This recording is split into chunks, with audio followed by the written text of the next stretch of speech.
Bonjour à tous, j'espère que vous allez bien. Vous savez quoi? J'ai réalisé que ça faisait trop longtemps que je ne vous avais pas parlé de parfum. Donc aujourd'hui, je vais remédier à cette situation. Vous le savez peut-être déjà, mais l'automne, c'est ma saison préférée. C'est vraiment la saison la plus réconfortante qu'il soit. Et du coup, je trépigne d'impatience à l'idée de son retour. Donc je me suis dit que j'allais justement opter pour cette thématique et vous recommander des parfums pour l'automne. Alors je vous ai concocté un nouveau voyage olfactif à base de balades en forêt, de petits feux de bois, mais aussi de temps orageux. Il y a certaines notes vers lesquelles j'adore me tourner en automne, qui sont potentiellement un petit peu plus enveloppantes, qui ont un petit peu plus de caractère. Ça peut être le cas par exemple du patchouli, de notes épicées, de notes boisées, mais encore des petites touches de vanille par-ci par-là. Ce sont en effet des notes que vous allez pouvoir retrouver dans beaucoup de recommandations dans cette vidéo. Donc c'est parti, on commence tout de suite. Alors je vais commencer par ce qui doit être l'un de mes parfums préférés pour l'automne. Il s'agit de l'eau Duel de Diptyque que j'ai ici dans sa version eau de toilette, mais dont l'intensité est tout à fait suffisante pour moi. Il existe également une eau de parfum, mais je n'ai jamais ressenti le besoin d'opter pour cette eau de parfum, tout simplement parce que l'eau de toilette est parfaite, elle est enveloppante, elle est mystérieuse et en même temps cette maison de parfum a réussi à trouver un équilibre parfait entre des notes délicatement épicées et une petite touche un petit peu gourmande par le biais de la vanille. Ce qui peut être très difficile avec les notes épicées en parfumerie, c'est qu'elles peuvent très vite monter au nez et posséder ce petit côté piquant qui peut s'avérer être très désagréable pour certaines personnes, et je dois vous avouer que je me reconnais quand même dans ce profil parce que j'ai beaucoup de mal à porter des parfums qui sont très épicés et très bruts en fait. Mais là, ce qui est assez magique, c'est qu'on a l'impression que les bords ont été arrondis. On est sur un parfum qui est beaucoup plus enveloppant, réconfortant, mais dont la projection est sublime. Il tient hyper bien. Il s'agit vraiment d'une création qui est épicée certes, mais qui reste fraîche, facile à porter et un petit peu gourmande comme je vous l'expliquais. Donc au cœur de son bouquet parfumé, on retrouve de la vanille accompagnée de cardamome, du poivre rose, du thé noir, de la bergamote, de l'ambre gris, des muscs, mais également du safran, du genévrier ainsi que des notes de résine. Donc c'est vraiment un bouquet qui est assez élaboré, mais toutes ces notes se complimentent à merveille. Il y a un petit côté Girl Next Door avec une petite pointe de sensualité, c'est tellement agréable. Franchement, c'est un parfum qui donne le sourire et qui plonge vraiment dans une ambiance que je trouve très automnale. Il y a un autre parfum que j'adore dégainer en automne, il s'agit de Libre, l'eau de parfum intense d'Yves Saint Laurent. Alors au sein de cette gamme Libre, vous avez en fait plusieurs intensités qui sont proposées. Vous avez une eau de parfum plus classique, plus douce avec un jus plus clair. Celle-ci, c'est l'option intermédiaire et vous avez également une eau de parfum encore plus intense avec un jus encore plus foncé qui possède encore plus de caractère. Mais je trouve que cette option intermédiaire, elle est vraiment parfaite pour la saison parce que on retrouve cette base un peu fleurie de Libre mais qui a été retravaillée pour la rendre plus chaleureuse et si vous voulez, c'est un petit peu comme la sensation de s'envelopper dans un châle ou dans une écharpe hyper douce et hyper luxueuse.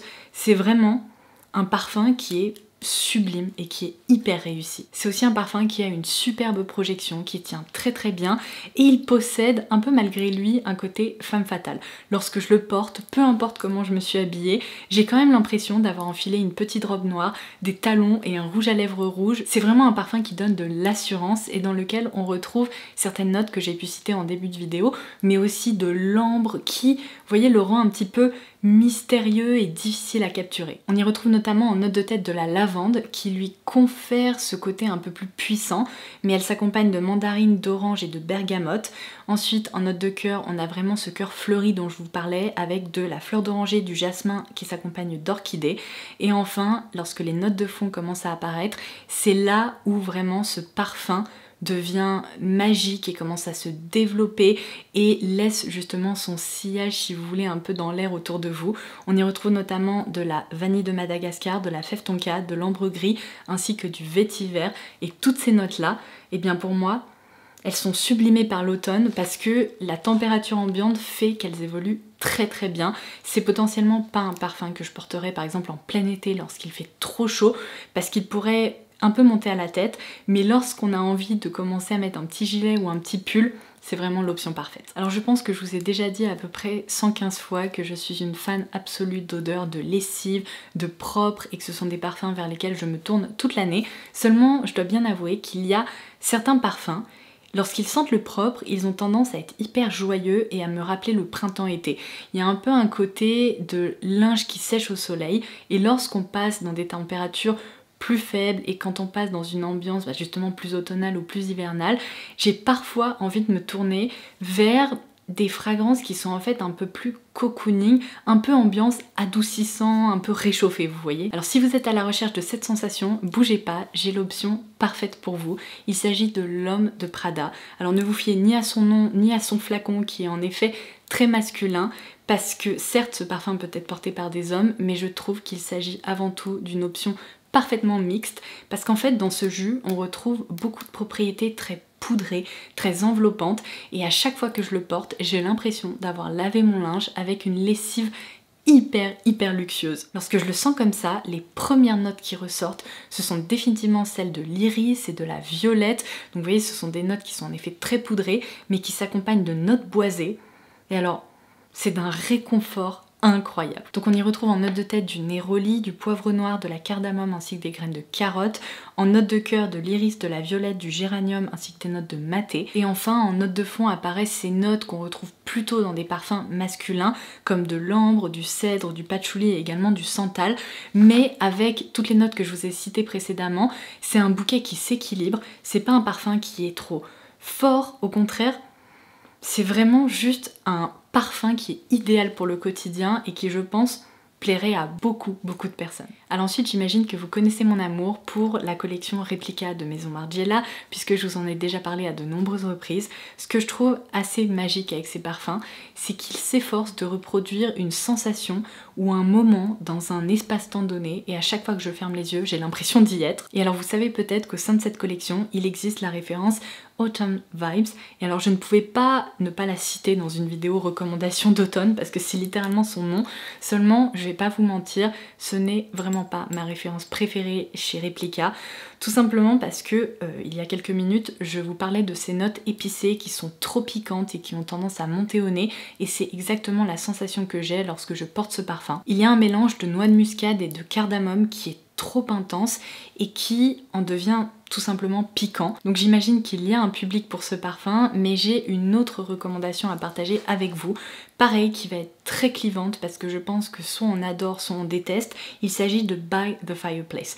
Alors c'est bien simple, ce parfum, je ne peux le porter que lorsqu'il commence à faire assez froid et que je suis vraiment à la recherche d'une ambiance feu de bois au-dessus duquel on ferait griller des marshmallows, parce que c'est exactement l'ambiance que ce parfum crée. Sur l'étiquette on peut lire Chamonix en 1971 avec des notes de bois qui brûle et de châtaigne, mais pour moi ce parfum c'est exactement l'odeur d'un marshmallow qu'on ferait griller sur un bâton au-dessus d'un feu pendant qu'on campe quelque part. On a vraiment ce côté réconfortant, nostalgique, avec des petites notes gourmandes un petit peu sucrées, mais aussi des notes fumées, vraiment de feu de bois. Comme je vous le disais, il faut vraiment que je sois dans le mood de porter ce parfum, parce que sur ma peau, les notes de tête qui se diffusent sont hyper boisées et fumées. Pour moi, c'est littéralement l'odeur du bois qui brûle, et ça peut être assez déroutant, parce que finalement, je trouve que c'est une odeur qui est à la fois réconfortante et un petit peu dérangeante, et du coup ce parfum je commence à l'apprécier uniquement après qu'il commence à se développer et qu'il y a ces notes épicées un petit peu plus chaudes et ce côté un peu gourmand qui commence à apparaître. Donc on y retrouve en note de tête du poivre rose, de la fleur d'oranger ainsi que du clou de girofle. C'est incroyable que cette combinaison arrive à reproduire l'odeur du bois qui brûle. Ça me fascine. Ensuite, en note de cœur, on retrouve de la châtaigne, du bois de gaillac ainsi que du genévrier, et enfin des notes de vanille et de cachemire. Ce parfum, c'est une expérience en tant que telle. Lorsqu'on le porte, on a vraiment l'impression de revenir d'un petit week-end camping improvisé dans les bois. Alors puisque je vous parlais d'un parfum expérience, il faut absolument que je revienne sur la Brit Collection de Jo Malone, qui est vraiment l'une des plus belles collections de parfums qui ait jamais été proposée. J'adore l'univers, et pareil, lorsque je ferme les yeux, j'ai l'impression d'y être. J'ai l'impression soit d'être dans la campagne anglaise, soit d'être au cœur d'un bois. C'est absolument magique. Donc je commence par Island Leather, qui est vraiment un parfum aromatique à base de lavande, qui est un petit peu mystérieux et qui on devient presque mystique. C'est pour moi l'un des parfums qui représente le mieux une journée orageuse en Écosse. C'est vraiment magique parce qu'on a l'impression que la nature diffuse des essences végétales et hyper aromatiques dans une base qui est très aqueuse. Donc on y retrouve des notes de bruyère, de cyprès, de lavande, de vétiver et d'ambre. C'est tellement beau. Il est un petit peu sombre, mais en même temps, il se veut aussi rassurant et très réaliste.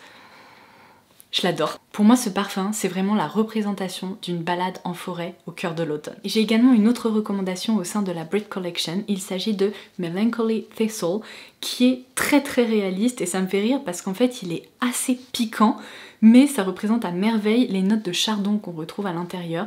Il y a également des notes de lierre avec ce côté vraiment la nature a repris ses droits. Et ces notes s'accompagnent de genêt, de notes boisées ainsi que de patchouli et je peux définitivement sentir le patchouli qui arrondit très rapidement les angles de ces notes qui sont un peu piquantes et un peu violentes au début. C'est tellement beau, en plus ça reste frais, on a l'impression d'être face à une infusion de végétaux, presque une concoction un peu médicinale mais sans le côté désagréable, un peu alcoolisé ou piquant.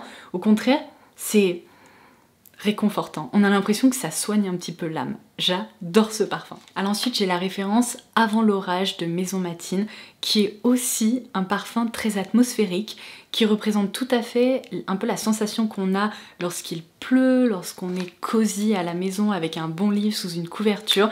Je le trouve vraiment réconfortant. Je regrette juste le fait qu'il ne soit pas un tout petit peu plus intense parce que j'ai l'impression qu'il faut en réappliquer après quelques heures pour pouvoir continuer à profiter, si vous voulez, de cette ambiance, mais c'est quand même un très joli parfum.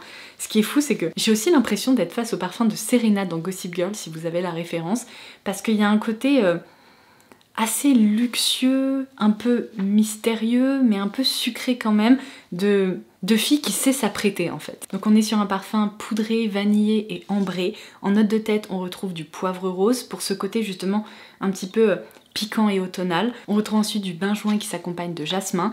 Et en note de fond, apparaissent ces notes de vanille, de bois de santal et de musc qui créent vraiment justement cette ambiance réconfortante, où on a envie de rester à l'intérieur, mais en même temps c'est tout doux, c'est vraiment très agréable.